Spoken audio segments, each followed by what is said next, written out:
Hey now, and welcome to episode 46 of the Help Find the Others podcast. If you've been here all along, welcome back. But if this is your first time hearing us, well then welcome. I'm your host, Rubin, and just back in town from a trip to the beautiful state of Colorado. It's my man Stan. How you doing there, dude? Doing great, buddy. Got my morning tea. Ready to get into this. Awesome.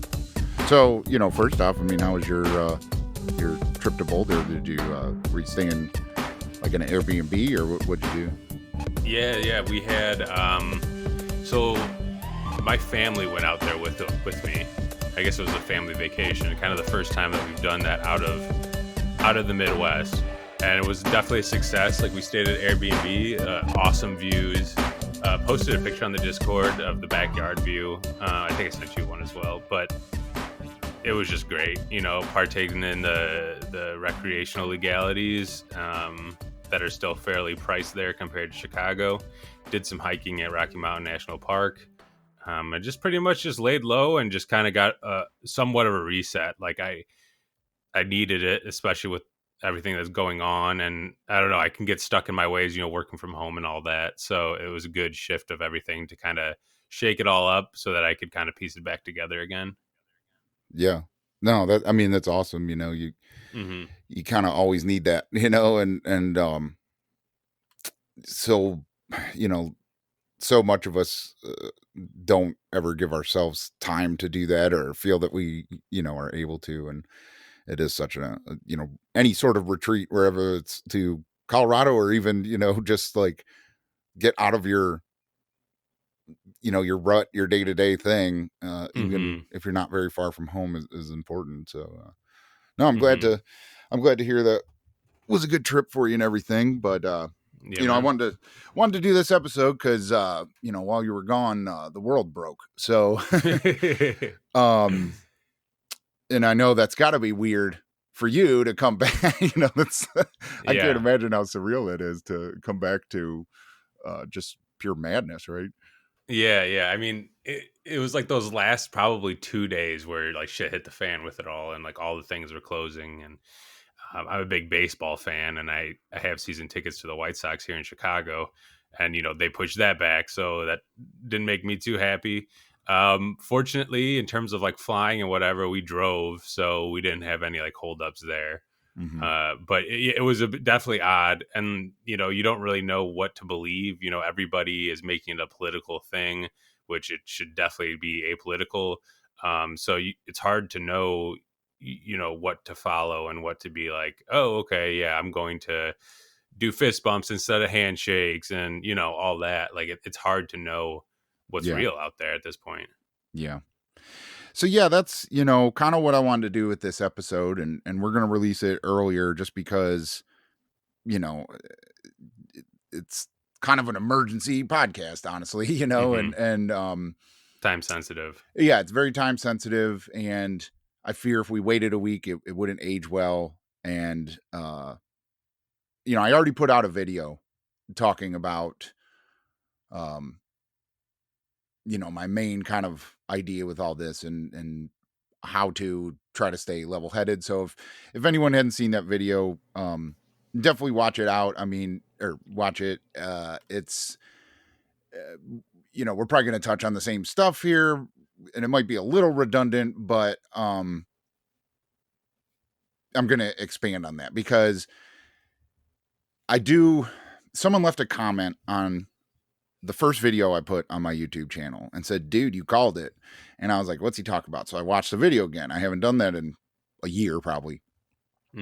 And what video was that? It's like the mission statement for Help Find the Others, Okay, yeah. And while we've evolved, and, honestly, when I made that video, I wasn't thinking it would turn into a podcast. I didn't think there would be many guests. I didn't think there would be a disco. I didn't know what to think. It was pure inspiration, honestly.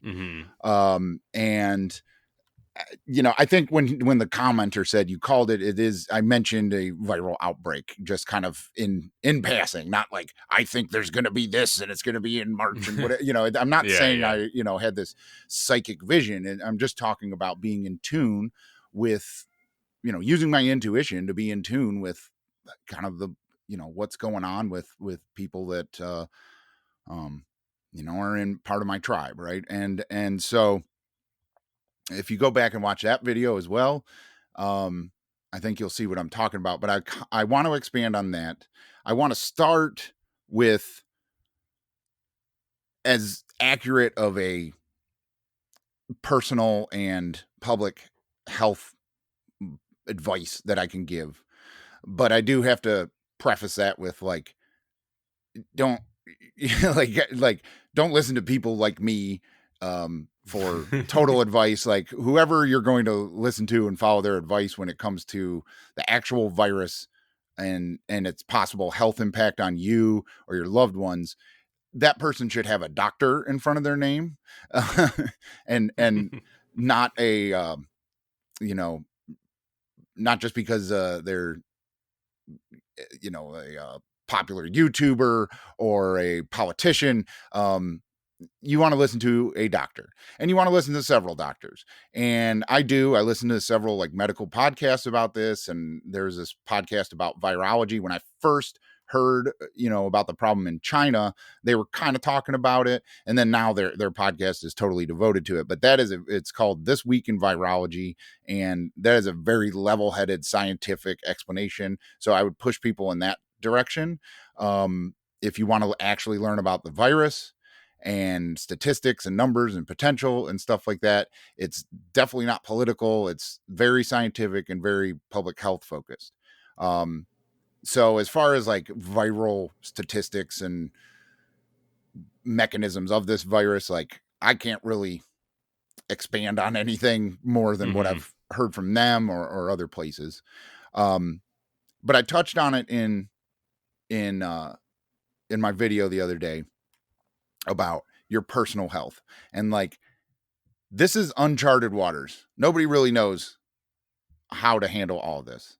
So, to go back what I was just saying there about like who to listen to, who to pay attention, you have to listen to all of it, and you have to integrate all of it and ingest all of it and come up with your own conclusion of like, okay, what does this mean for me and what can I control about it? Because there's so much in this situation right now that is out of our control. And it, part of what I didn't explain or tried to explain, I guess, in the video the other day is like all the stuff we've been talking about as Help Find the Others has evolved.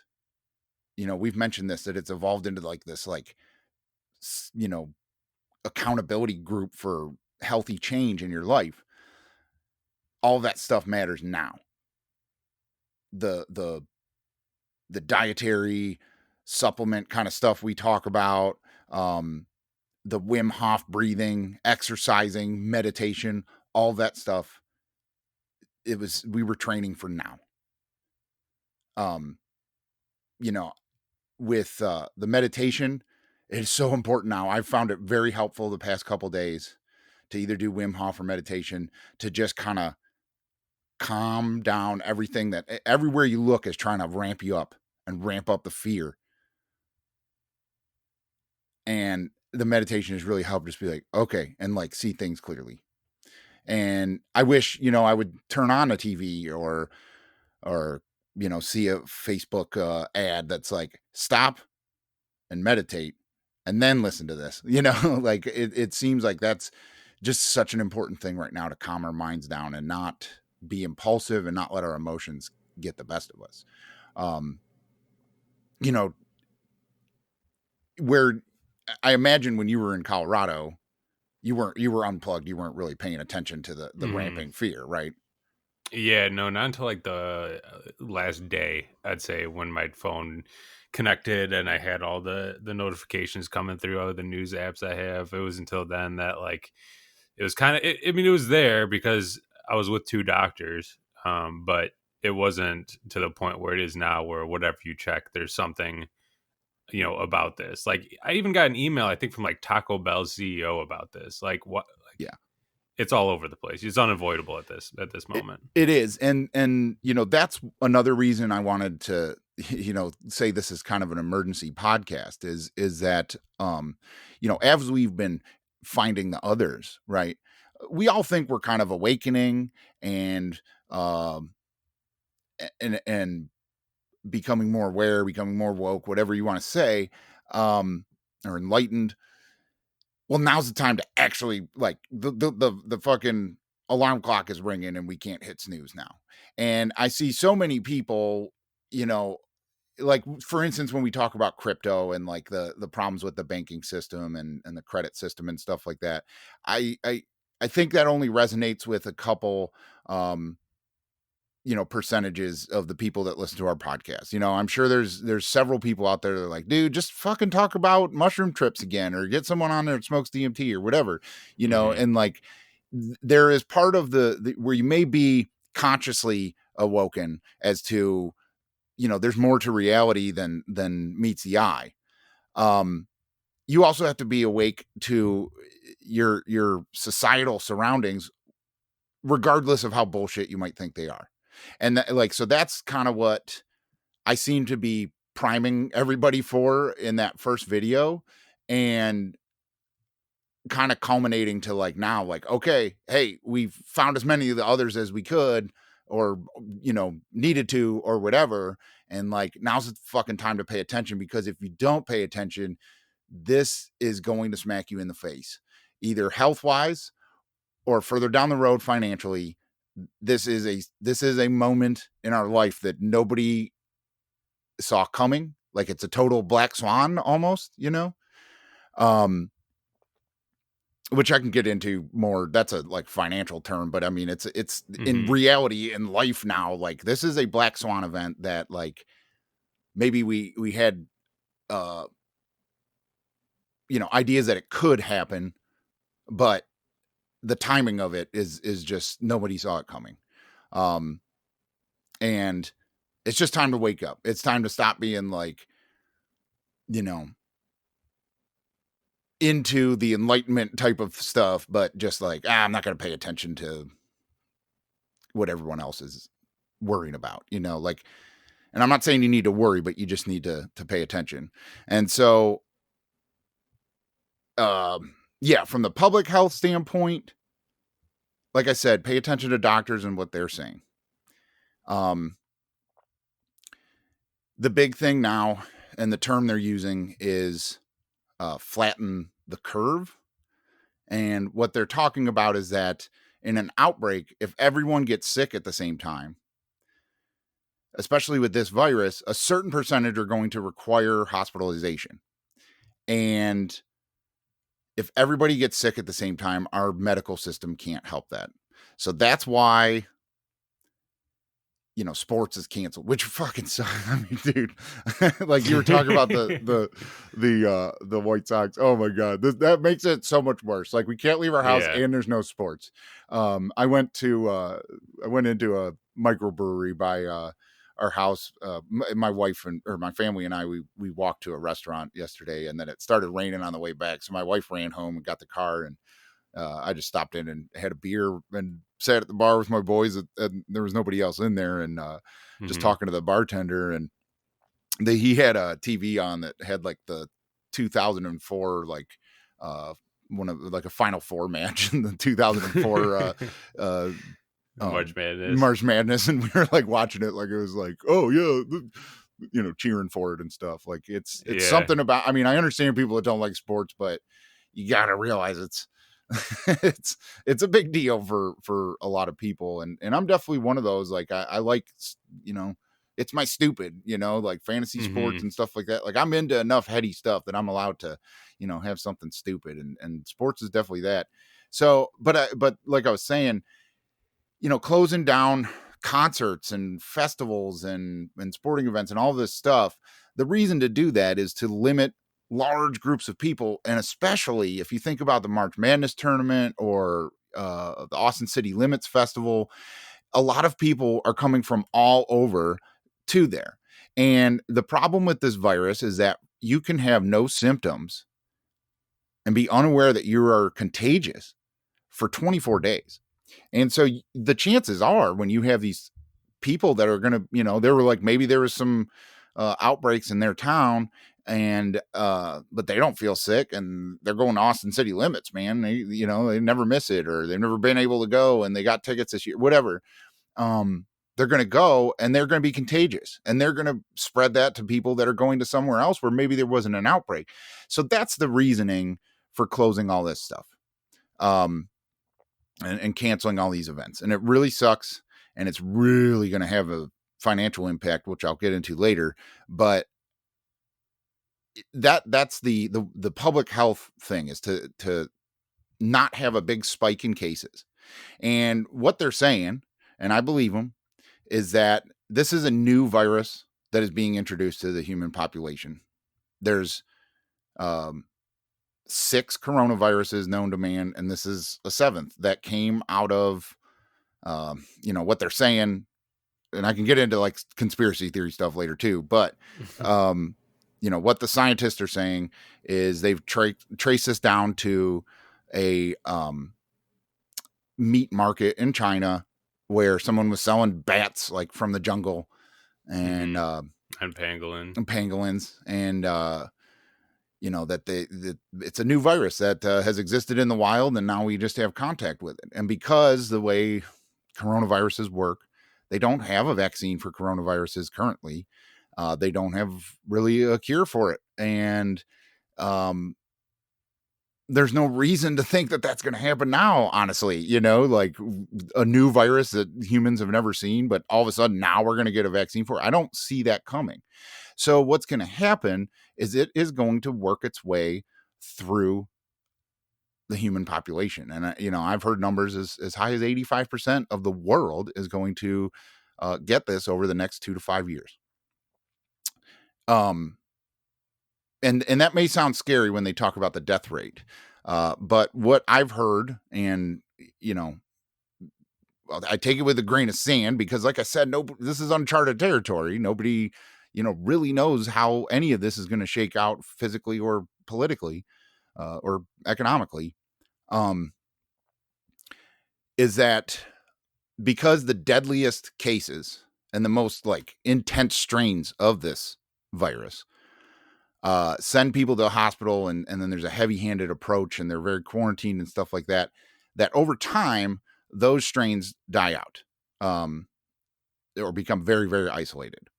And that it's the strains that just, for most people, give you a little cold or flu symptoms, and you're like, fuck it, I'm not gonna quarantine myself. Those are the ones that are gonna spread.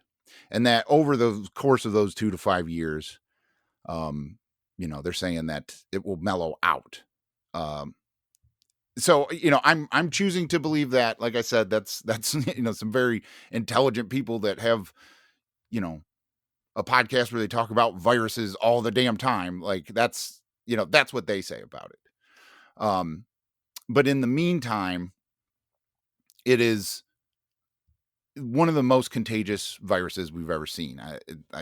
I've seen or heard stuff that it's 10 times as contagious as the Spanish flu, and the Spanish flu infected like 70% of the world. And so we're looking at a possible situation like that. Some would say that we're more prepared and understand viruses more and stuff like that to handle the situation better than in 1919 or whenever the Spanish flu was, or 1918, whatever it was. We're better off now, but some would argue that we're more globalized and harder to contain, and then it could be a worse situation. Like I said, uncharted waters. So, that's the social distancing of canceling all these events, is to slow down the spread that is inevitable anyway. Where I don't agree, and I touched on this in my video, but I'll expand on it. Where I don't agree with the advice is like complete isolation, social distancing. If you have tested positive for the virus, obviously, yes, quarantine yourself.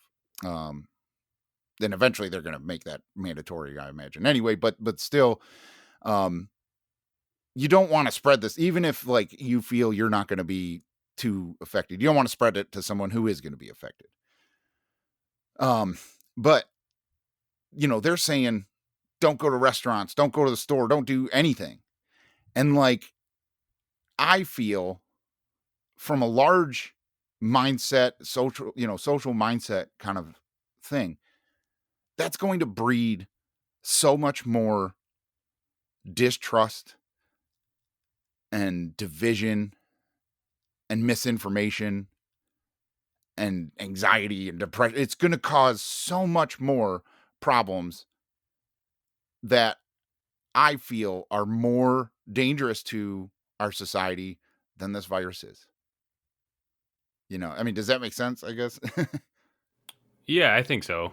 you know, Yeah. like, okay, I think if 3% is the highest number I've heard for like the percentage of people that get the coronavirus are going to die is like 3%. Well, to totally enact for a month or more complete isolation and distrust of anyone around you, that's going to cause a 50% chance that someone is going to get such a severe depression they kill themselves or just ruins their fucking life or whatever. Like the mental and psychological and sociological impact of like complete isolation and like don't touch anybody and don't talk to anyone and all this stuff. That's more damaging. I'm not saying I'm not trying to downplay the people that do die from this virus. It's just that I guess what I'm getting at is like, you've got your spirit and you've got your bag of meat that your spirit's in, right? And this virus is dangerous to your bag of meat, and there's no denying that. But what I'm trying to like get across and the viewpoint I'm trying to have is like, we don't need to let it be dangerous to our spirit. And we can actually, and I'll get into this later in the podcast, we can actually make it beneficial for our spirit. So that's what I guess all I really got to say about the like social distancing is like, be safe. Yeah. Going to concerts probably is not a good idea, but go to your local brew pub. Go have dinner next door with your neighbors. Go check on, friends and whatever. Like, we can still be communal. We just have to be smart about it. And, it's a lot easier for me to say that because I don't live in an urban population. Like, what seems to be, living in Chicago, like what seems to be like how people are feeling about being communal there? It seems like things have calmed down, like in terms of like the grocery store and like local shopping centers. Like my girlfriend went to go get some food yesterday at the grocery store and she said it was just dead. So I think people are definitely staying in, but I don't know. It hasn't felt like there's been much of a change yet. I haven't had to ride like public transportation or anything like that since I've been back. But I think once I go check that out, if I do, that'll be like the real test to see if people are buying into it. But I do know that basically everywhere is shut down. So there's not a lot of reason to even come into the city at this point. A ton of businesses are shut down and working remote. All the universities in Chicago are shut down, actually all in Illinois, I believe. And that's kindergarten through higher education. Yeah. And then today, the governor came out and said that they're thinking about doing restaurants and bars. So it's just like, I don't know how far is too far. But the thing is even if the individual doesn't want to let this take over their fear center, it seems like the government's going to do that for them by shutting down everything. Yeah. And, I touched on that in the video, and that's kind of the analogy I was trying to make with the invasive beetle thing that I was kind of pointing out in the first half of the video, is that if I trust the government to do one thing in this situation, it is to do not enough in the areas that do matter and too much in the areas that don't. Yep. And and they're also going to take advantage of the fear and this moment of distraction and again, I'll get into that at the end of the video, but it's like, pay attention to what the government is saying, pay attention to what the government is doing, but we have to do what's best for us, and we have to do what's best for our community. Um and I think, you know, um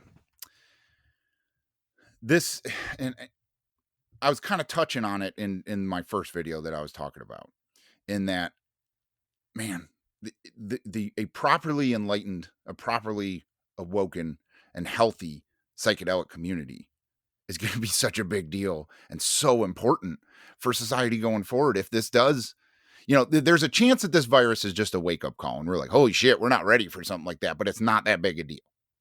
That totally can happen, and I hear people saying that. But I think regardless, we're past the point where this is going to be a watershed moment in the psychology of humanity, Yep. and it's going to reevaluate, everybody is going to reevaluate, what's important, what they believe. Because, I've talked about, like, government only exists because we believe it. Well, our government worldwide is handling this so poorly and not managing the fear and the panic and stuff like that, that, like, if something in our lifetime isn't going to shake, you know, society's belief in their government, like, this is going to be it. And if this doesn't do it, then I guess it's impossible to shake that belief, because, you know, just to look at the US government right now. This is the first time, like, I didn't vote for Trump. I don't support Trump. I don't support anybody who's the president, honestly.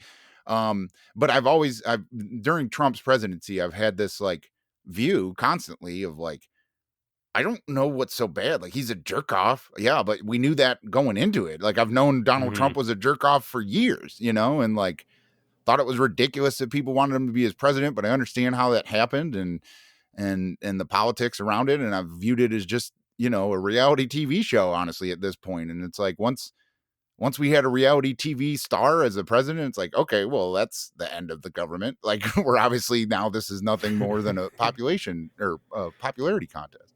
And then seeing how the other side of the two-party system reacted to it. I've always been like, oh, fuck, he's going to win again too. Jesus Christ. Okay, whatever. Hmm. This is the first time seeing how he's handled this where I'm like, oh shit, he can't Trump his way out of this. Like, Yeah.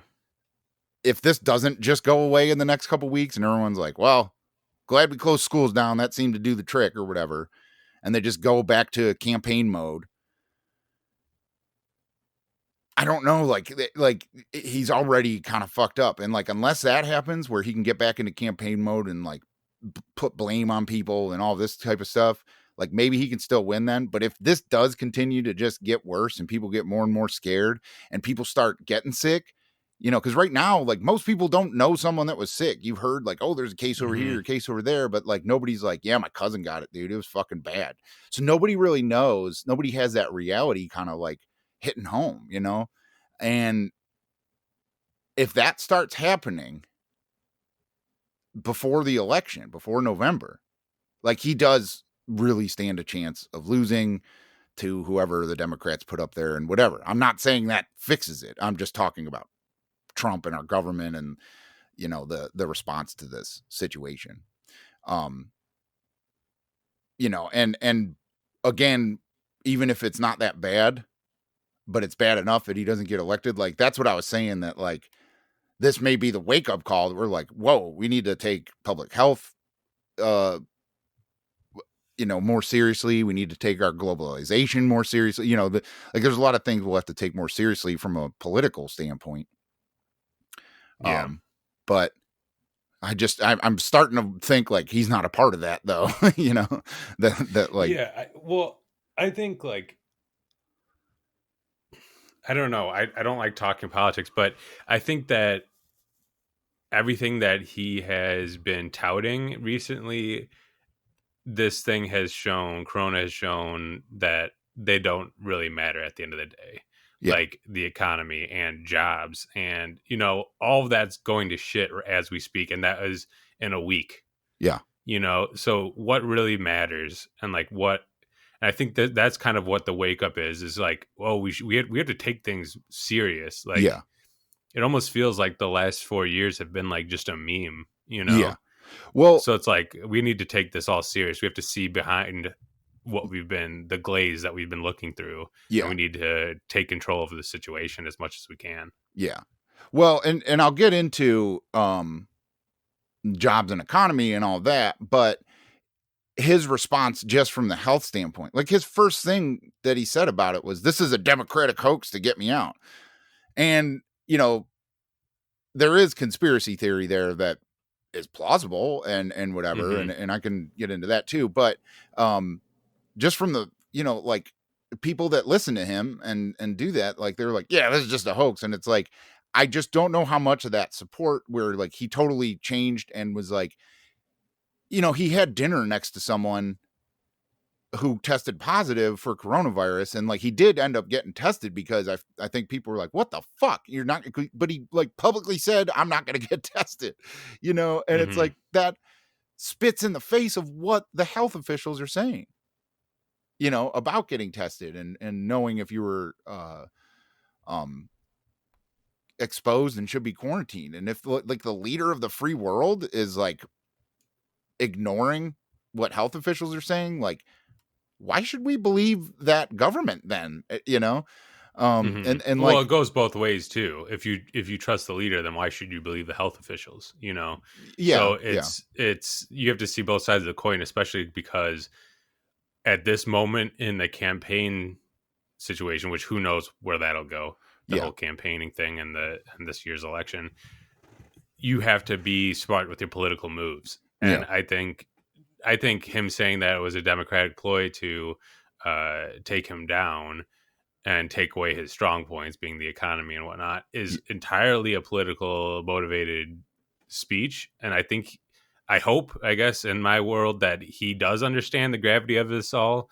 But I think he said that just to keep his diehard voters with him, because when the time comes in November when they're filling the bubble, uh, and people are saying, well, what about him handling this?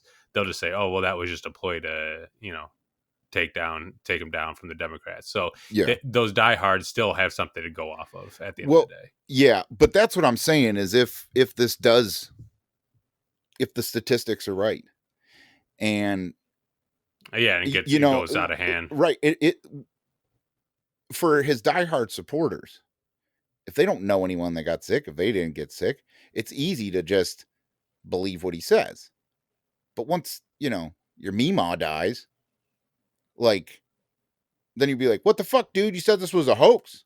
No, Mm-hmm. like, and it's just the reality of the situation can shake that support more than anything else. The Mm-hmm. stuff we argue about with the two-party system and Trump of, immigration and fucking, yeah, bull market, stock market, uh China trade war, all this stuff. Like, it's hard for that's not very real for a lot of people. You never feel the reality Mm-hmm. of those situations where this comes into your fucking house at some point, and that's what I mean by it's different. It's uncharted waters, we've never had a situation like this in our lifetimes.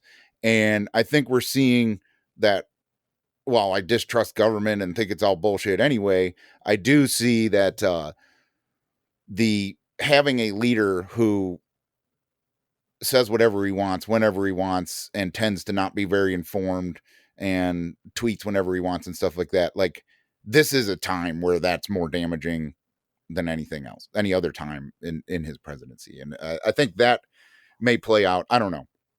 Mm-hmm. But anyway, I don't Well, want it's to. hard.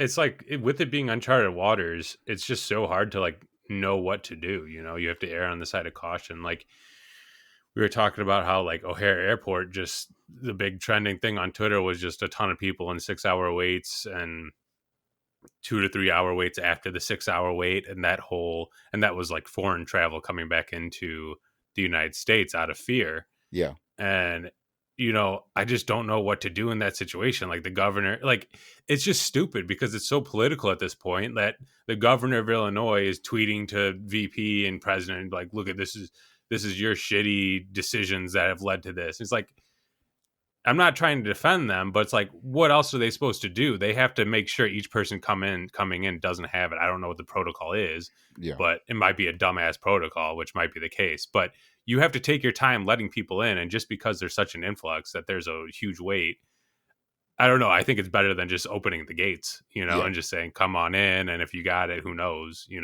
Yeah. It's just like with it being uncharted territory, like there's no right or wrong, and it's just the wrong is what you don't believe in, and the right is what you believe in at this point. Yeah. Yeah. I mean, I don't know. I don't want to get too lost in the weeds with the politics of it all, but that's what No, yeah, that's what I'm talking about, it being mishandled, is it just creates confusion and panic. And maybe that's what they want to do, because that kind of increases social distancing, that like if more people panic, like they they'll stay home, it won't spread as much, and they'll buy a lot of shit, and we can maybe offset a stock little bit. up. Yeah. But there's offset a little bit of the loss in the economy of canceling all this shit. I don't know. But Yeah, it's just we're in these unfortunate times where it's like, even if this is nothing to do with politics or the coronavirus, but whatever Trump says will always be contested, and whatever I don't know who the Democratic leaders are right now, like Nancy Pelosi or Biden or Bernie says, will be contested by the other side. There's no consensus, and mhm, that's like where like the coronavirus thrives, because there is no consensus. So you have to go and find your own information and that you can believe in. And it's just like really weird times, really, really strange times, and like the worst time for a virus to come and get us. yeah. Yeah. Uh and yeah, the timing of it all is crazy. And um like I said, yeah, it's confusing. But I did want to talk about, like, on a very, very personal level, what we can do health wise. And I went through it uh, in my video the other day, but I'll go a little more in depth. And Hmm. so, to touch on the conspiracy theory, there is a dude that I follow, and I don't buy totally into it. Like I can't buy totally into anything, like I said, because nobody knows shit, and especially in this situation. But this dude definitely does a lot of research. Cliff High, I think we've talked about him. Like I followed him for crypto advice, and then like you know that didn't really work out, or whatever happened there. I mean, it's Yeah. like he was selling shovels in a gold rush basically. And good for him. I'm sure he got a new house out of it. But uh I'd kind of he's just been on the back burner for me as far as a person. I like a lot of what he had to said large scale about crypto, but it was just the short-term market stuff, like whatever. um and then shortly after the crypto crash, he got cancer, and went fully like the alternative, like kind of health aspect of it, and has gotten over it. And I mean, he's an older gentleman. I don't know if anyone's seen his videos or if you have, but I mean, he's in amazing shape for being, I imagine he's in his 70s and stuff like that. Hmm. And um yeah, kind of came out of the cancer fine. I think I don't know the full progress of it, but he doesn't really talk about it anymore. So um and he, at that time, he was talking about a lot of supplementation and health stuff.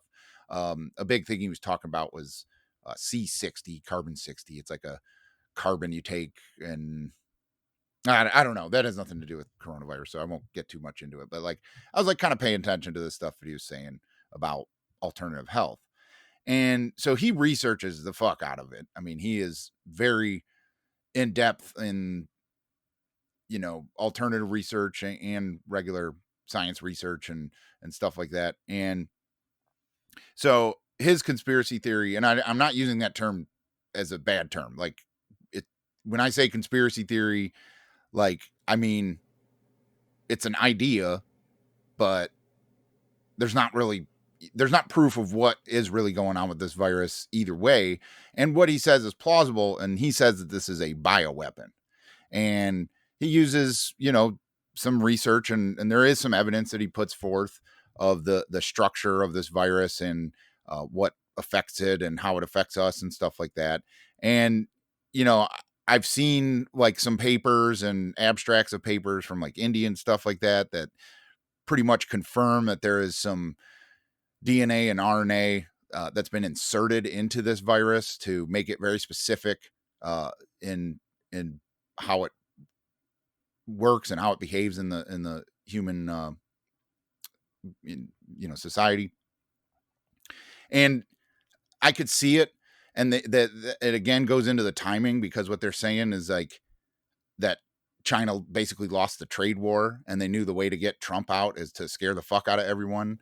And so they created this, and that's the timing of it all. And that once Trump loses and like they get the guy that'll play nice with China in, then they'll, all of a sudden it'll magically go away and whatever. And like, so that's all plausible. It's all plausible.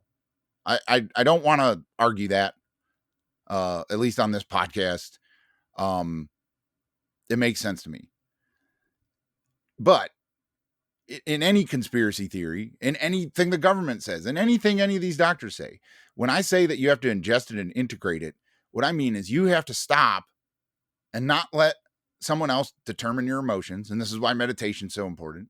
And you have to stop and you have to think, what does this mean to me? And how can I control the outcome?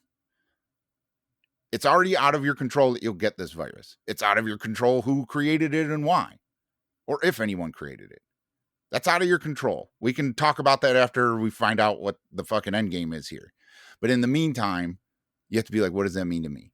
And so I've used basically his research and the other doctors, what they've said about, what you can possibly do for your immune system. And there's something about this virus that is very susceptible to like someone having, the host or whatever, having high levels of vitamin C in their blood.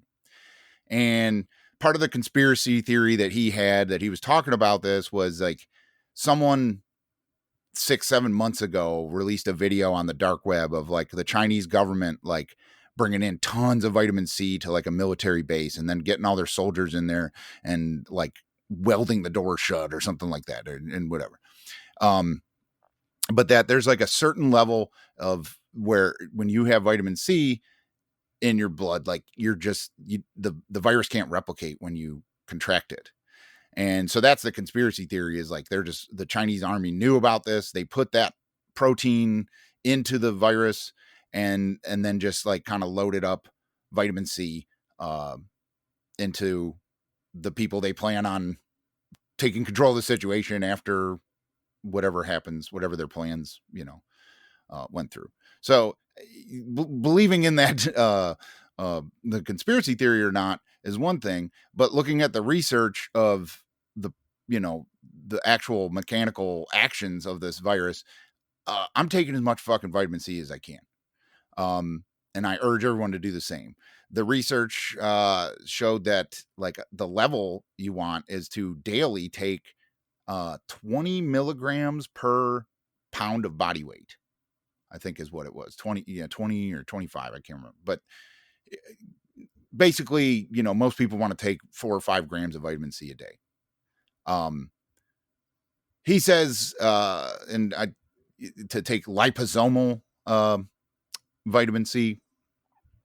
I kind of know the difference, but also it just has to do with absorption. And I know that with most nutrients, the best way to absorb them is in their natural state, like by eating fruits and vegetables that have vitamin C. So I urge people to supplement with vitamin C, get the liposomal if you can, but if all you can find at the stores, because I looked yesterday, they're cleaned out of vitamin C. And online, I tried to order off of Amazon and the vitamin C is all gone. Like people are onto that. And I hope it gets restocked. I hope the supply chain doesn't get broken for supplements, but if you can get oranges at the store, get oranges and strawberries, just like load the fuck up on vitamin C. The other thing is vitamin D3 and elderberry extract. And I think like the research was showing to take those in equal amounts. And I can't remember. I mean, definitely everyone listening to this, double check and look up what I'm talking about and Google coronavirus and these supplements and get the dosage right. I don't have it in front of me, so forgive me there. But elderberry, vitamin D3, and then the other important thing, and this is what's getting sold out everywhere, is chaga mushroom. And so the reasoning behind that is there's a lot of different complexes or molecules and stuff like that in medicinal mushrooms that have antiviral and antibacterial components. And we've heard Paul Stamets say this about agarikon mushroom and, this waking dream he had about like solving the antibiotic, the coming antibiotic crisis, which scares me more than this virus, but, pretty soon we're going to see antibiotics don't work. And so he, Paul Stamets has already talked about this, about mushrooms being antiviral and antibacterial. And chaga seems to be very antiviral towards the HIV virus, and is in people living with HIV is a very common natural medicine that, they take as a supplement. Well, and it goes back to his conspiracy theory, Cliff High's conspiracy theory of the bioweapon idea, is that one of the things that was added in to the RNA of this virus was a component that they took out of the HIV virus, and that where it hides in your body, one of the reasons that it has this 24-day dormancy is that the HIV works that way too, and it hides in your spinal fluid and all this stuff, and like you can actually test negative for it when it's in your body. And apparently this coronavirus has that component to it as well.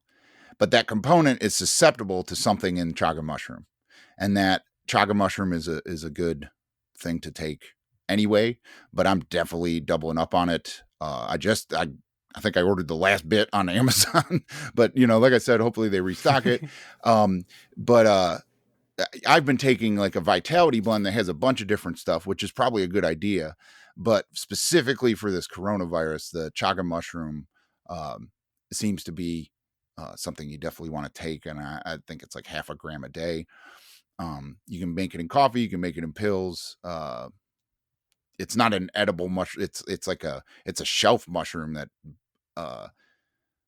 is basically wood. Like it's very, very hard. So you have to buy like a ground up powder of it. It is something you could go out and find as well if you wanted to try to harvest your own. Get good on your ID, and I think it lives on birch trees, maybe some others, but anyway, look into chaga mushroom, and I think that was all the like supplements that were really important. Still take of everything else we've talked about though, omega-3s and just a daily vitamin, and just make sure you're at your proper nutritional level with a little extra supplementation. And, that's all you can do is just strengthen your immune system like that, and Good sleep too. Yeah, you definitely want to sleep. Especially like, that was one thing Cliff High was saying in a video I watched the other day, is like, if you do contract this disease, COVID or whatever, to like take a mega dose of all of that stuff and sleep as long as you can. And, there's apparently reports of some people that are like, I tested positive, I was getting sick, I took all this stuff, and I fell asleep and I woke up and I was fine.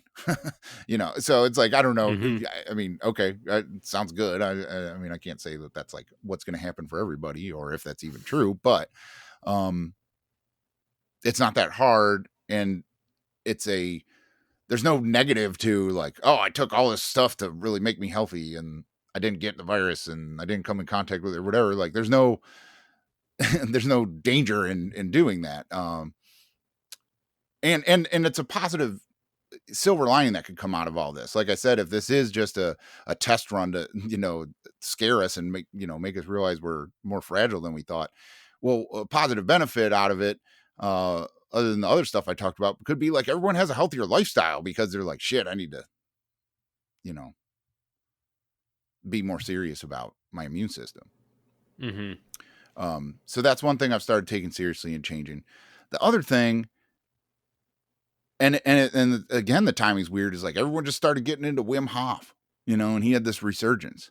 Well, one of the the dangers with this virus is respiratory based, that people with compromised lungs are the most in a danger. And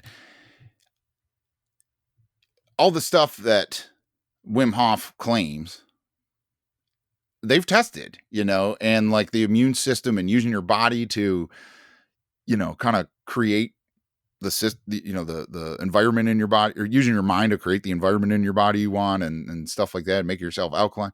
Like if that's true, well, fuck, everybody should be fucking doing Wim Hof right now, right? Not just for like to build up the strength in your lungs and the ability in your lungs, but I mean, they studied him and other people, and he fought off, an injection of bacteria. Like, Mhm. uh, like I said, I don't know what to believe, but maybe, maybe you can fight off the virus by doing his technique too.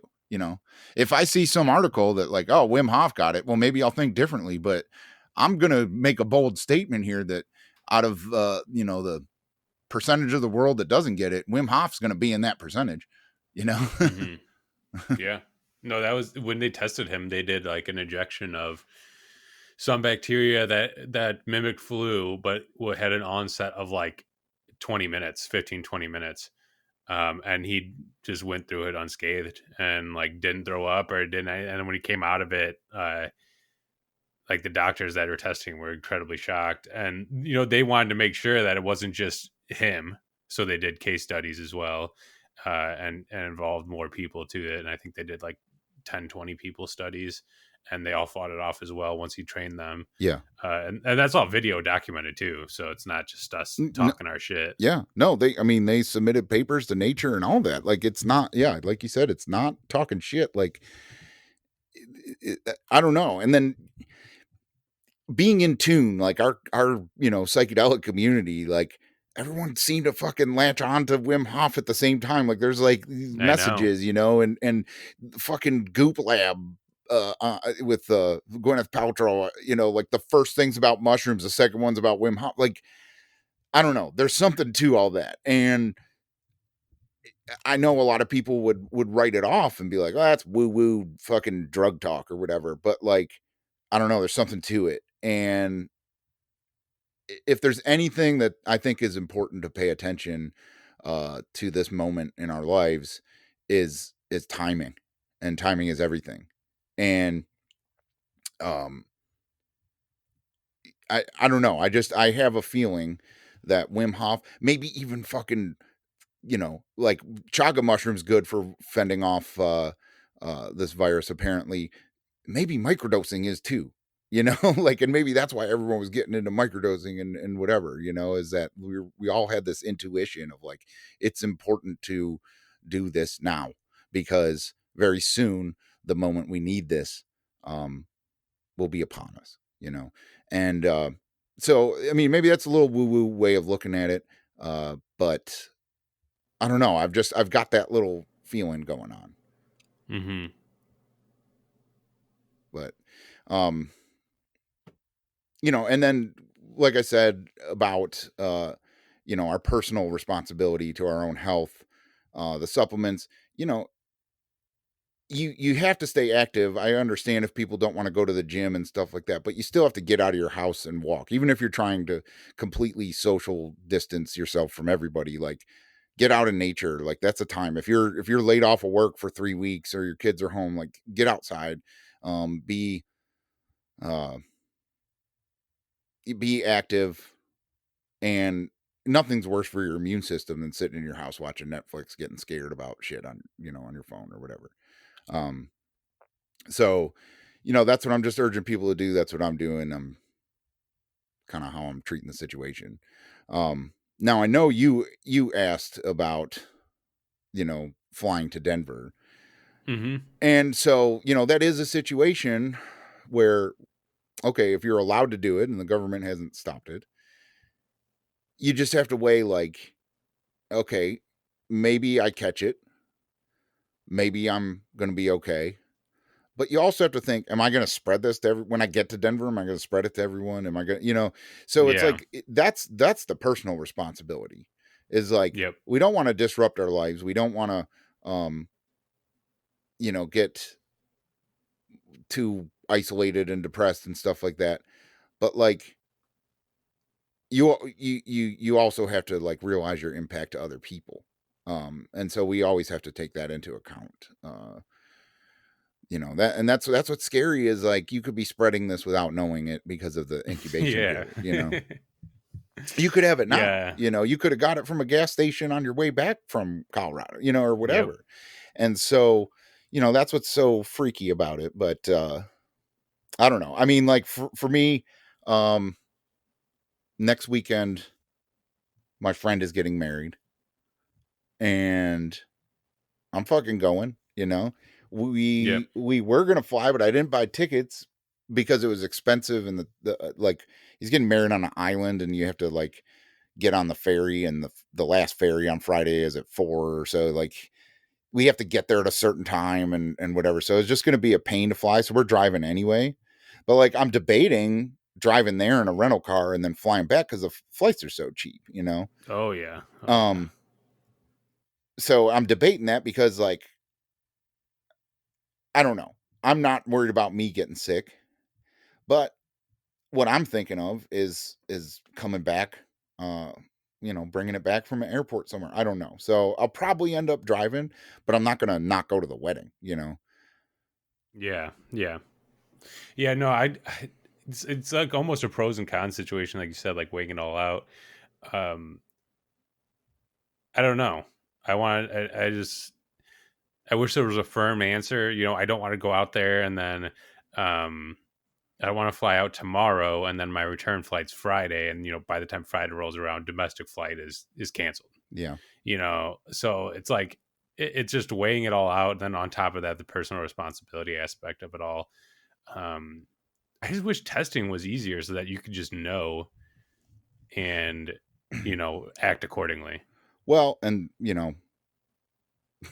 that goes back to the government response. Yeah, In yeah. South Korea, they test 50,000 people a day.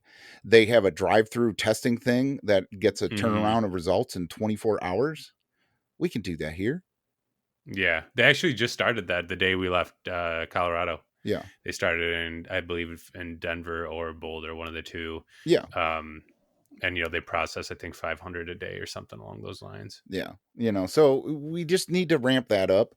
But Hmm. again, when that ramps up, the reported numbers will go up, and then the panic Oh and yeah, fear will go up. So it's like the first wave of people buying toilet paper in bulk. Um, there's going to be a second wave when everyone's like, "Oh shit," and then a third wave when people actually know people that have it or whatever. And like, the panic is just not going to stop, and that's where, we have to be spiritual warriors in this. If hmm if you're tuned into what we've talked about in the 2 years on this uh journey, um that's it's time to be the spiritual warrior, and be the calm, the calm voice in the room. um but still take your own the very real, in your face health condition, or possibilities, like, that's kind of uh all I have to say on that, I guess. But Hmm. I Well, once the panic continues, like, and there's wave after wave of panic until it dies down, or I don't think there'll be necessarily a cure, but we'll be able to process everybody that's coming in for the disease. Like, how do you see the rest of the world shaking up? Like obviously the economy is going to shit right now, and the government's adding a 1.5 trillion in to try to stave off the decline. But how do you think kind of that all unfolds, at least, yeah, and the jobs and all the things that we were talking about earlier? yeah. So there, and it may be conspiracy theory or not, but it goes back to the timing. Is that one thing that got wiped under the rug? Is the oil crisis, and so if you want to put your tin hat on and look at conspiracy theory and look at the timing, we're in a trade war with um, China, and we're in a currency war with Russia before all this happens. And Trump doesn't want to play nice with either of them. For as much as we talk about, Trump and Russia or whatever, like uh, the economic sanctions on Russia and the situation going on with the currency, like they got off the dollar. Um, you know, I don't think Russia really wants Trump in anymore, but it's almost like they've delivered a 1-2 punch to the American economy. If China created this virus as a bioweapon, the 1-2 punch I'm talking about is obviously, all the revenue that's going to be lost from flights and manufacturing, all this stuff. China's going to go back. And once they've sent everyone back to work, everyone's going back to work for $1 a day. Like they've still got that advantage over the rest of the world of, like, cheap ass fucking labor. Everyone's still going to produce shit there. Like that's not going to change. There's going to be a break in the supply chain for a little bit, but once they go back to business as usual, they still have that one up um, on our economy from a production standpoint, to where once, everyone is laid off of work and businesses close and all this, like, stuff is going to change from the production level in the United States, even once they're allowed to get the Chinese shit again. Like it's just everything's going to fucking change because of the labor situation in the United States. So job wise, jobs are going to be lost that don't come back.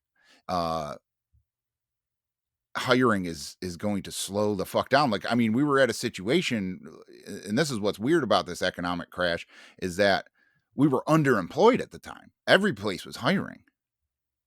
Well, they're just going to decide, never mind, we're not fucking hiring. If they don't fire people, they're going to be like, yeah, we're not hiring people, and there's going to be a severe disruption of our economy just based on China closing its doors. So whether they did that on purpose, whether they created the virus to create that opportunity to do that, I don't know. I could see it go either way. But what I do know is that Russia took this chance at this moment to be like, well, we're going to fucking kick them while they're down. And like, so what happened with the oil crisis, because it was just a 1-day blurb and it was right before the market tanked, and then Trump, all he mentioned was like, it's good for the consumer, it's going to be low gas prices. Okay, yeah, you're right, that has a big effect on the economy. But the oil that OPEC, what happened, I'm sorry, I'll explain what happened. OPEC is the organization, or organization of petroleum producing or oil producing companies. I can't remember what it stands for, but it's all the countries that have oil in their ground, and it's a union basically to stabilize the oil prices so that everybody makes a profit. Well, in Russia and Saudi Arabia and Middle Eastern countries, they have so much oil that it's a lot cheaper for them to produce than it is for North America. In the Canada, they have to extract the oil from tar sands, and in the United States, it's all fracking and shale oil and all this stuff, and it's a very involved process that has a lot more overhead.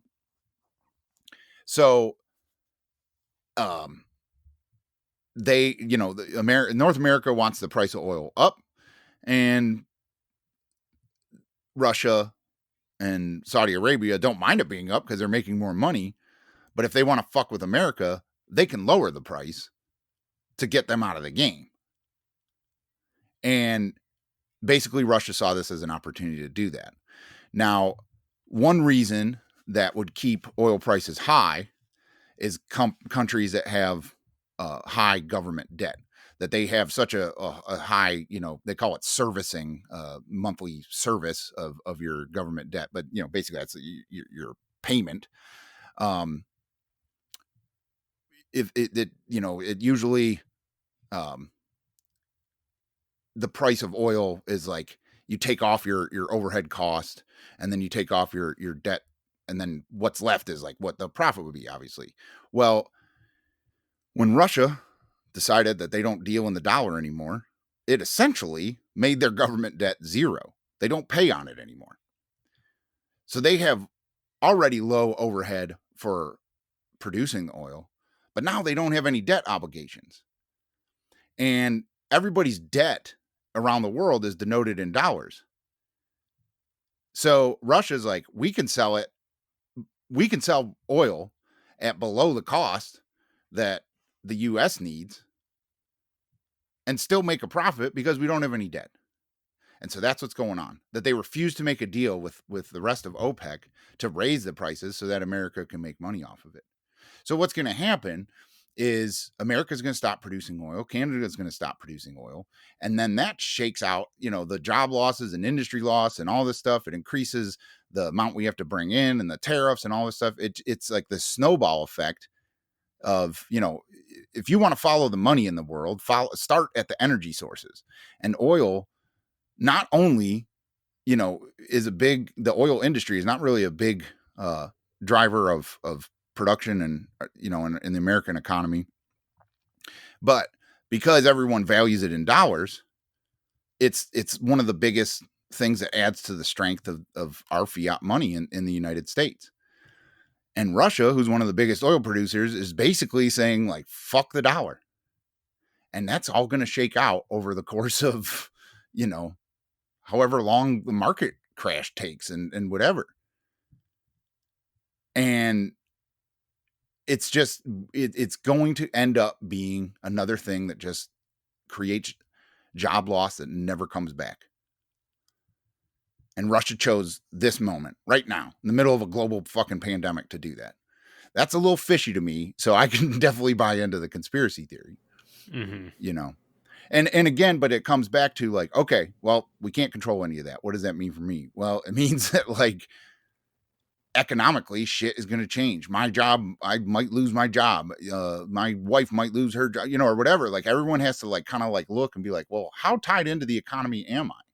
Because, and I know when we talk about the economy and crypto, there's so many people that listen to our podcast that are like, I don't know, man. I just work, I get my check, I pay my bills, and then what I got left with that, I buy mushrooms and eat them. I understand that.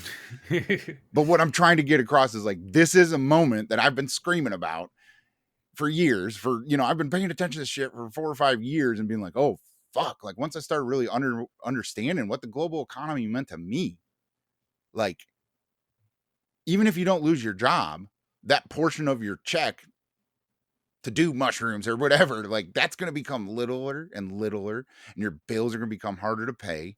And you're going to be like, what the fuck's going on? And it's because the value of the dollar is going to be getting undercut. And, I don't want to get too much into crypto, but, like, my bet is that that's good for crypto. Obviously, the market is different right now, but that's because right now we're in a liquidity crunch where people are selling their crypto because they want cash. Right now, cash is king. The market crash in crypto has nothing to do with the future of crypto. But that the dollar is going to be severely hurt by those two situations that's going on with the loss of revenue and the loss of faith in the way that the US is handling the pandemic and the fear that comes with that. And then on top of that, the oil price crash and the war that's going to go on with that. You know, uh, best case scenario is a recession. Worst case scenario is World War III with Russia and China, and a global pandemic in the middle of it, and Mm-hmm. And a depression and on a top of depression that. on top of that. So like, I'm not saying it's going to get that bad. Like, I kind of have this belief in life that like nothing's ever as bad as everyone worries it's going to be, and nothing's ever as good as everyone hopes it's going to be, and it's going to fall somewhere in the middle. But that whole range I just gave of best case and worst case scenario sucks and will affect you whether you think it will or not. And so that's the other, like, I want to wake people up to like your personal health and safety during a pandemic. But I really, really like, once that's done and we can stop talking about that and everyone understands what's going on with that, we really, really need to talk about the financial moment in the world right now, because it's scary. It will affect you. But oh my God, is this an opportunity? Like, the stock market's crashing and bond markets are, going up, which means people, like, I can get all into that in crypto, but Mm-hmm. regardless, this whole system's going crazy and the stock market sucks and all these people, investment bankers are going to lose their job or whatever. But at the end of the day, the fucking rich people are going to be fine. And because they've been waiting for this, Warren Buffett and Berkshire Hathaway 6 months ago was sitting on $180 billion in cash, and everyone was laughing at him and saying, this is the most cash he's ever sat on in a long time. Must mean the market's going to go down. You're damn right. That's why he was fucking sitting on it. He knew this shit was happening, not the pandemic, but it's like the bonfire was all set up. It just needed something to spark it.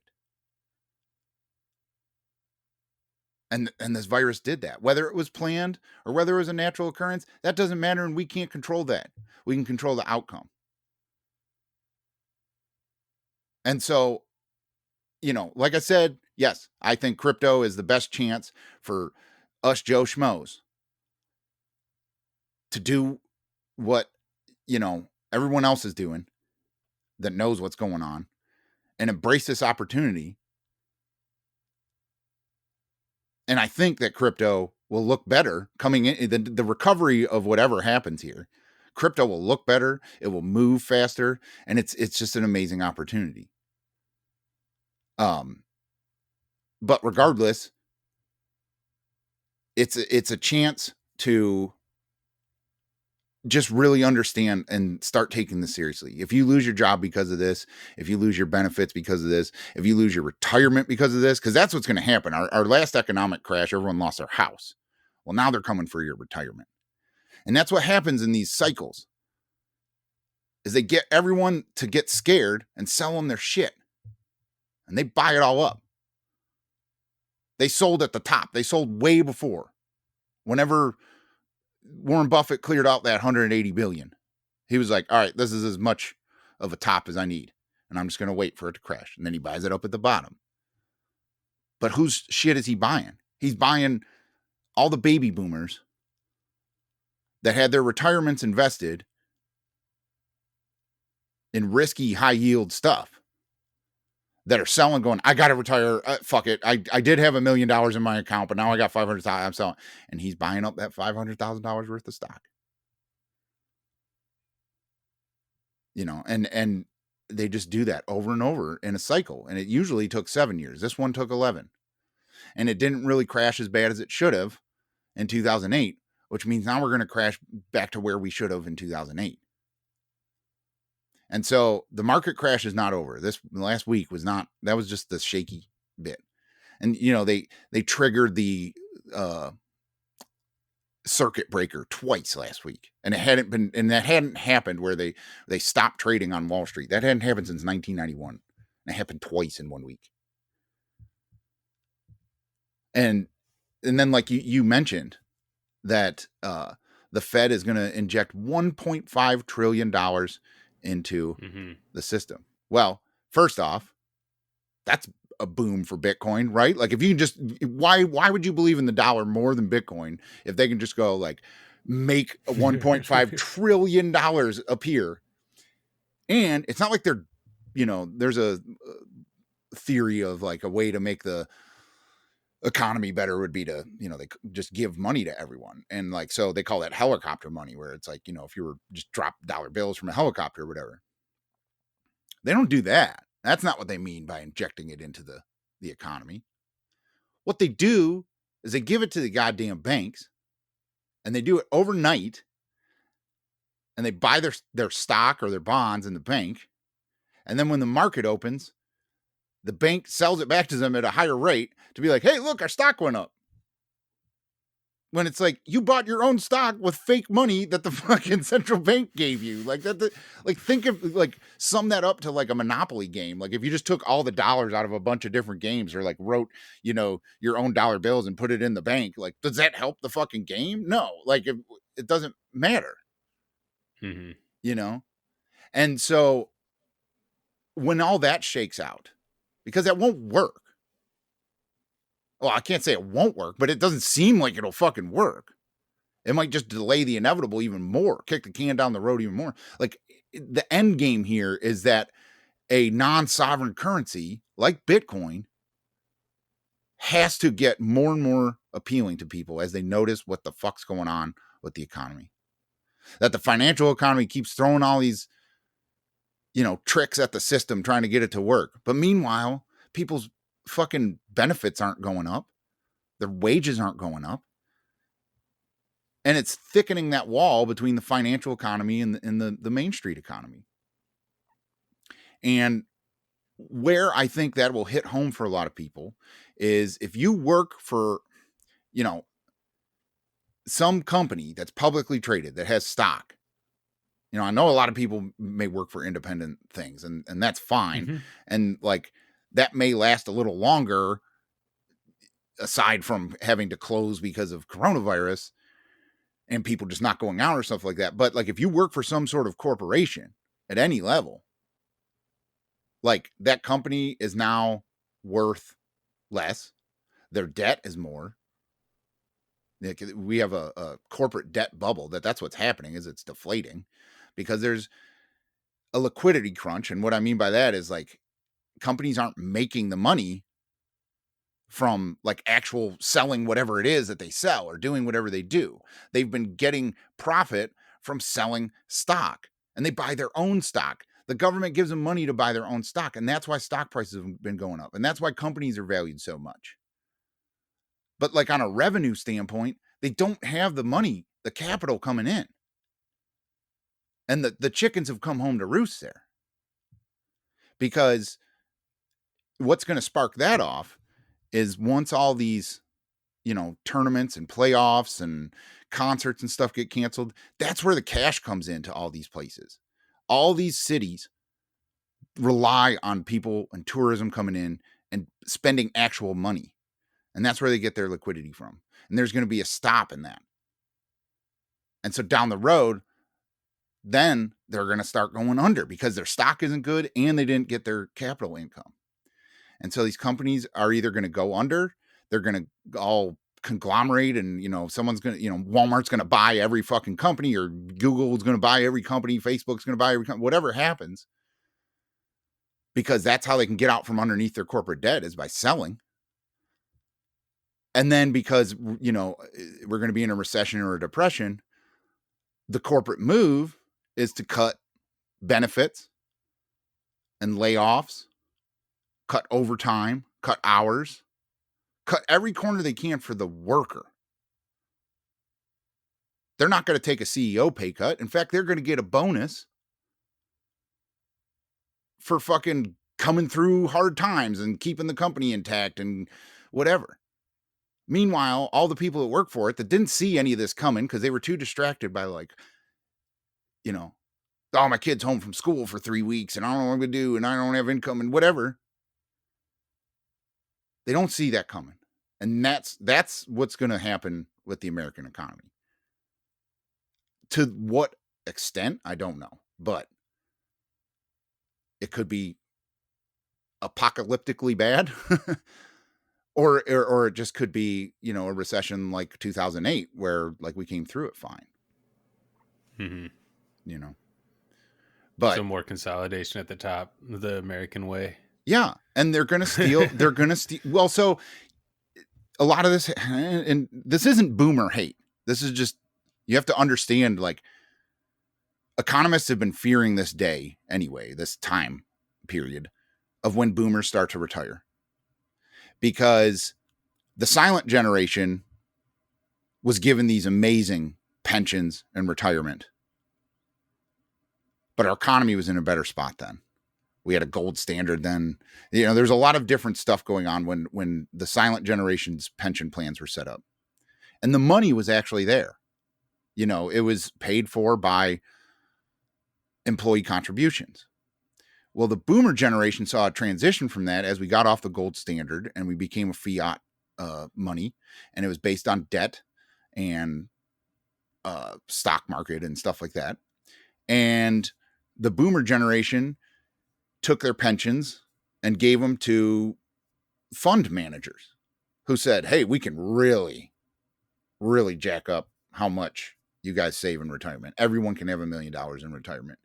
Let me invest it. And basically, they just gave their money to someone to trade for them. And they took a lot of risk to try to get a lot of money. And it's a huge generation pop. There's more people that are going to be retiring at the same time than ever before. And these fund managers like started to realize, like, we can't cover everybody's shit. If they all retire at the same time, we can't cover this. Like, the money's tied up, And so what's going to happen is the first wave after this scare is going to be an offer to buy out pensions. Companies and municipalities and governments are going to be like, hey, we can't give you the pension money every week, but, what if we do a settlement and you get like 70% of what your pension is in like one lump sum? Some people are going to take it and some people aren't. And once that's going to even drain more cash out of the system. And then they're going to realize, oh shit, we can't offer any pensions to anyone. And like, it's going to be like that. The boomers are going to lose their pensions. Or if they're in control of it right now, if it's not someone else in control of it and it's their 401k or their IRA or whatever, they're all going to sell right now and pay hefty fees and, be selling the bottom or close to the bottom and lose all that money. And like I said, that's just going to get sucked up by the people that are buying the bottom. And so I really feel bad for the boomer generation. And I don't think they see it coming because they're more distracted from this than anyone else, because they're the most risk of getting a serious illness with this virus. And so, like I said, in the last, in 2008, everyone lost their house that was affected by the crash. This one's different because it's, the obligations for pensions coming out of the stock market and not being actual money set aside is really, really going to be a bad situation. But I don't want to end this podcast on like scaring everyone. Yeah. And so when I say this is an opportunity, from the boomer standpoint, this is an opportunity to be like, okay, I'm not going to be able to retire the way I wanted to. I need to change and simplify that, and that's where I think the psychedelic community can come into play, is like to have open arms for these boomers that are like, I thought I knew everything about life and I've just been shaken to my core at the end of my life here. And how am I going to, I was seeking fulfillment in my life and like looking at the money that the nest egg I had grown. And it's like, but that's gone. What do I do? And that's where you invest in your spirit, and I think that's where the psychedelic community can be there to be that. You can still have fulfillment at the end of your life by going on a spiritual journey instead of a sit on your pile of money journey, and go down to Florida and sit there and play shuffleboard and whatever, like it can be a different thing. So like I'm hoping that there's people that grasp that opportunity like that. For the younger, for us, right? Like this isn't going to affect our retirement, except if you were planning on a pension, like you have to understand like that may not ever happen for anyone ever again, and I know a lot of people are like, I wasn't going to get a fucking pension anyway. Well, okay, good. But you still like need to learn from other people and the problems they go through and be like, but I do need to focus on like, what do I do after I'm like a working stiff, and focus towards that. And again, that for me goes back to like, you got to start your spiritual journey now. And I know a lot of people, that tune into this podcast and stuff are already on that, but it's like, we need to be that example.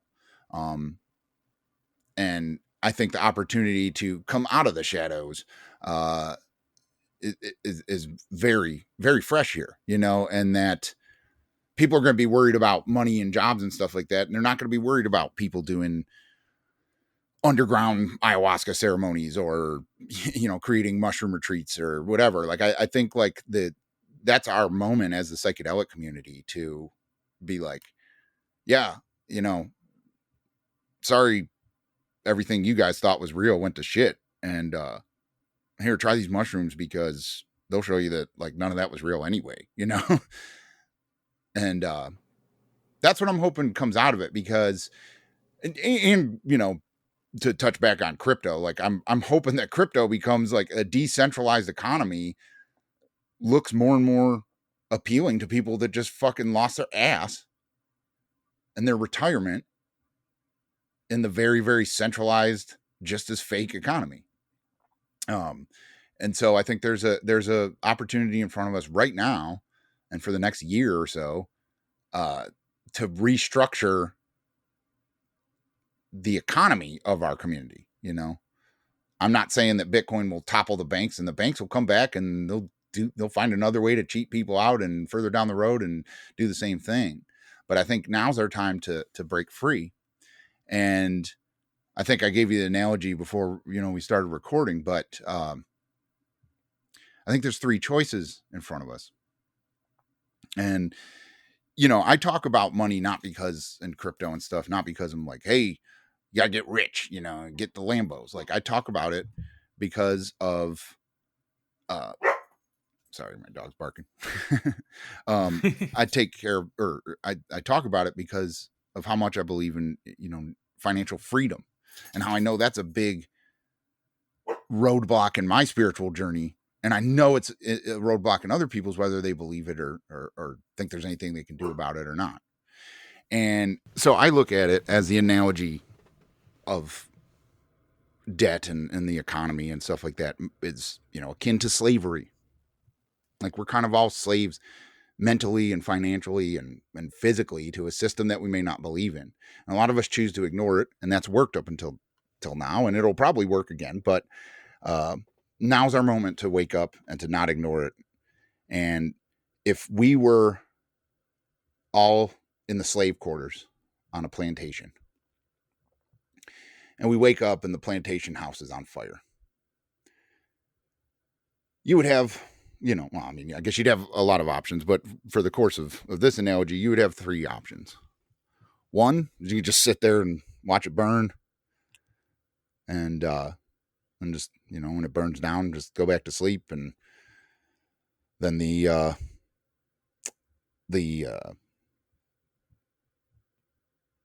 plantation owner will make you build the house back up, and you'll go back to being a slave when their house is built up. And then they'll also say, it costs so much to build my house back up that I got to take it out on you guys. And, if you were getting paid, you would get paid less and whatever, they'll take it out on the slaves. The slaves will have to make up the cost to rebuild the house. Or you can help them put it out, and then they'll be like, woo, that was good. We avoided that. And then you just go back go back to sleep and go back to business as usual, or you can fucking run away and start a new town, new whatever. Go north, get to Canada, whatever, whatever analogy to slavery you want to use. But like, you can take that as a moment to be like, well, I'm out. And I think with crypto and with, a psychedelic revolution, new level of consciousness, like, I think that's an opportunity that both those worlds and whatever, all of us freaks out here can take that opportunity to be like, I'm out, dude. Like, I'm not gonna fuck your dollar. I'm doing this now. Fuck your career path. Fuck your student loans. Fuck this. Fuck whatever. We're all starting mushroom retreats, and that's how we're gonna make our money. And we're all gonna start nonprofits so we don't have to pay your taxes. And we're all gonna, pool our money together and buy land and do communes and whatever. Like, there's that situation could happen too. And this is our opportunity to do that, though, because the plantation house is on fire right now. And you have to, if you don't want to consider yourself a slave, that's fine. But you have to see in the situation that you kind of are. And you kind of have to decide, what timeline you want to follow here, because we get to create it. And, I was listening to Jessa Reed's podcast, and it was pretty creepy because I planned on saying all this, and like her last episode, she kind of said the same shit with different terminology. And she had a good idea, is that, if we're going to be quarantined for a month and stuck in our house and socially distanced and all this stuff, we need to use that time to focus our attention on manifesting which timeline we want to go and be connected as a community and take part in the discussion of like, what's next? Are we just going to let this fucking happen to us, or are we going to happen to it? And that moment's now. And my first video on this channel seemed to be kind of hinting at that, and was just pure intuition and a calling. And, I kind of like have goosebumps now, like watching all this stuff, because I'm like, holy fuck. Like, I like all the memes going on and joking and stuff like that on social media now, but like, nobody's really taking this seriously. And I think I don't want the moment to slip us by. And so hopefully this is inspirational. Hopefully it's not as bad as we've laid out. Like, I know there was probably moments of this podcast that were scary, and hopefully, that's just us or me feeding into the fear and panic a little bit too much. I don't know, but I really think that, this isn't going to be the end of the world, but it's also not going to just blow over. So, I hope it's not as bad as I laid out, but I also don't think it's just going to blow over. And, I don't think it's the end of the world, but it is going to be world changing. And it's time to start being aware of that. And start, focusing on what we can control and everything like that. So I hope that came across. And if I'm wrong and this is the end of the world, I want to leave like some sage advice that you're not going to hear on any apocalyptic, talk and stuff like that. And that's that, in the end of days kind of time, like you would see in movies, it seems to me like it's better to be the first horde of cannibals than the last. But no, I'm kidding. I've been just kind of throwing that joke out there, but I don't think this is the end of days, and I'm trying not to really buy into people's fear that it is. We'll get over this, but I think we do have the opportunity to decide how. As always, thank you for listening to the Help Find the Others podcast. Please don't forget to check out our Discord server to connect with our growing community. The link to join can be found in the description. And if you feel like donating to our channel to help us grow, a link to our Patreon can also be found in the description, as well as some cryptocurrency wallet addresses. If you would like to be a guest on the podcast or have any questions about these topics, please email helpfindtheothers@protonmail.com. If you would like to leave a voicemail or a text message question for a future episode, Stan, what's that number again? 567-233-1335. Okay, guys, thanks again. And until next time, let's help find the others.